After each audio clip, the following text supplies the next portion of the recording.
मुंबईत गुंतवणुकीच्या नावाखाली मोठ्या फसवणुकीचा प्रकार समोर आलाय। दादर येथील कोहिनूर स्क्वेअरमध्ये कार्यालय असलेल्या neo green venture private limited कंपनीने तब्बल 150 जणांची 10 कोटींहून अधिक रक्कम लाटल्याचा आरोप केलाय।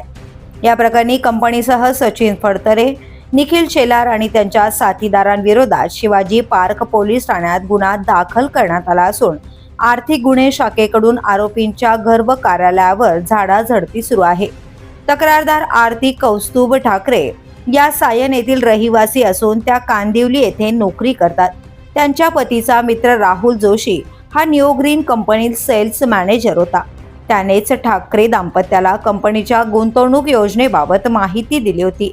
5 वर्षांसाठी 5 लाख रुपये गुंतवल्यास 12.5 लाख रुपये परतावा मिळेल असे सांगण्यात आले।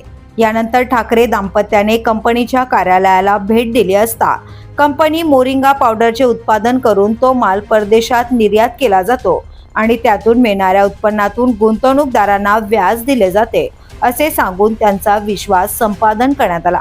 यावर विश्वास ठेवून ठाकरे दाम्पत्याने 6 लाख रुपये गुंतवले, तर आरती यांच्या आई दीपाली सापळे यांनी 2 लाख रुपये गुंतवले। जानेवारी ते जुलै 2023 या कालावधीत आरती ठाकरे यांना काही रक्कम परत मिळाली, मात्र त्यानंतर कंपनीकडून पैसे देण्यास टाळाटाळ सुरू झाली आणि आरोपींनी फोन घेणेही बंद केले।